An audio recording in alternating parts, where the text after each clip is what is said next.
ultimately identifies him as a role model.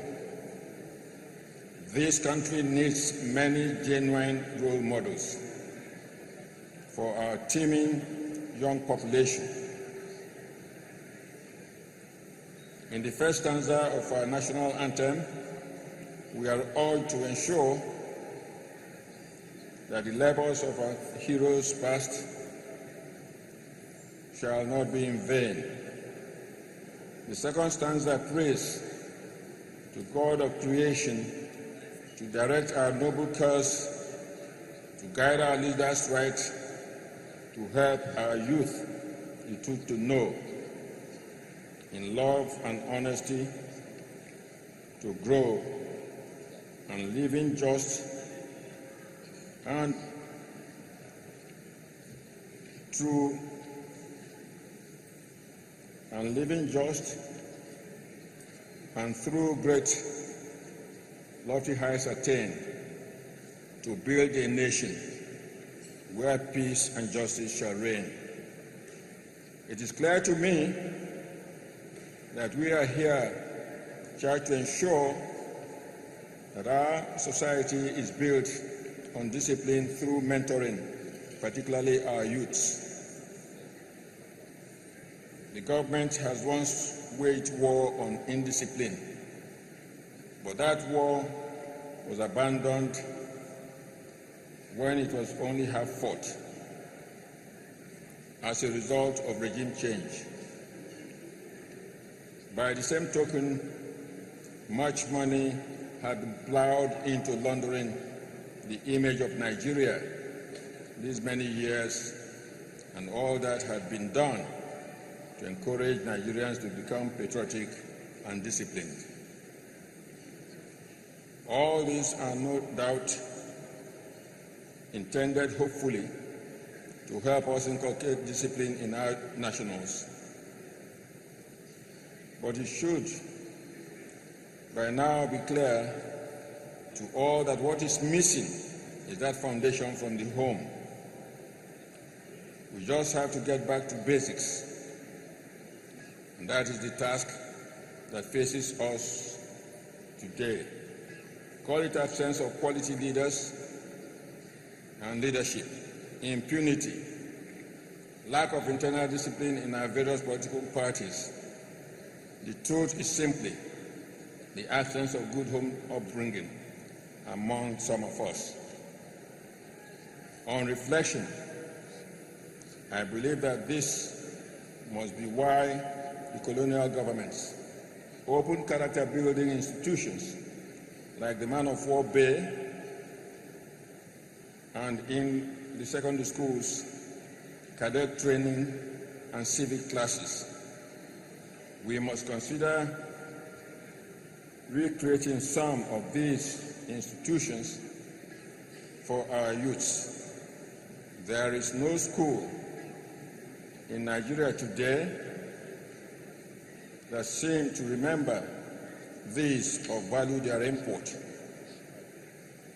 Only a couple of years ago, we had to teach our school children how to wash their hands, thanks to the outbreak of dreaded Ebola virus. Basically, this country is going nowhere if we lack the will or capacity to tackle this singular task. Charity begins at home. We can begin today. Just imagine the enormity of funds published in the media daily as stolen with impunity from public funds by individuals. No one with character will be engaged in such acts. Finally, I wish warmly to congratulate all the awardees today and wish them well. There is something uplifting in recognizing excellence and achievement. It meets the basic yearnings of man to be recognized and singled out from a crowd. It celebrates that common essence of our humanity, which recognizes great and noble achievements and personal enterprise, which spur the spirit for higher and noble undertakings. We celebrate today these compatriots for their worthy deeds and achievements. Congratulations all.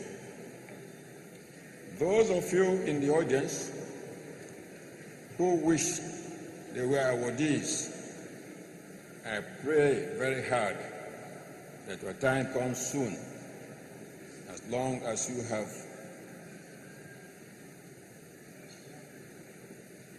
and able to display the qualities I have been discussing here. Finally, and truly finally, I wish truly to thank the Sun, voice of the nation, for giving me this opportunity to air my concerns. I thank you for your attention.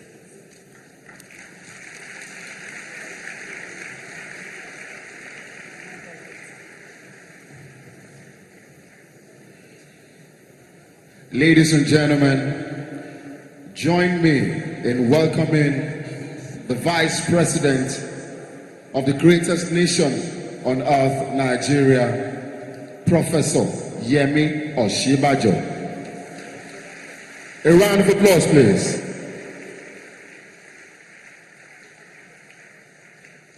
And now, I invite on stage the Masters of Ceremonies for tonight. Please welcome with me one of them, a director, a choreographer, a thespian, Mr. Basot Taria Jr. and Doni Leila.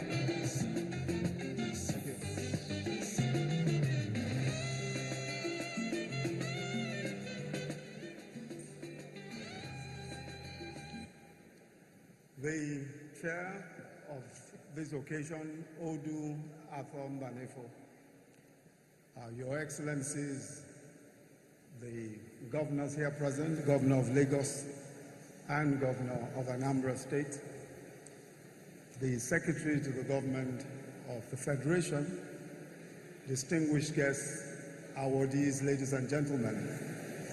Let me say how deeply honored I am to be here to celebrate with everyone the very many successes of those who tonight are being given the Sun Awards. I must commend the publisher, Chief Oji Kalu, and the entire Sun newspapers for this incredible idea of recognizing some in our midst who have done great things and who continue to do great things, and to honor them in this way. Some of them include the governor of Anambra State. There's also one of our great entrepreneurs, Chief Kensington Adebutu, who is here, Nana Shetima, Justice Aluma Mukhtar, among so many others, 19 in all. And of course, our own dear Ashiwaju Bola Ahmed Tinubu.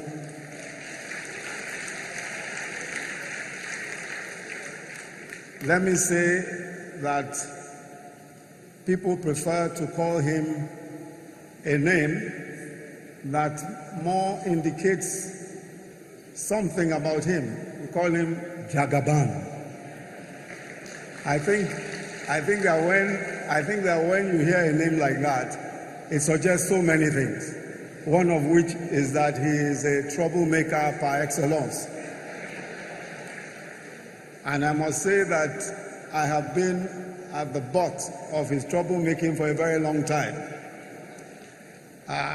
Yes, while I served as Attorney General of Lagos State, he would often say, when I tried to explain that something should not be done in a particular way, he would say that, how will you have a job if I don't make trouble? So I think that his troublemaking has finally finally yielded so many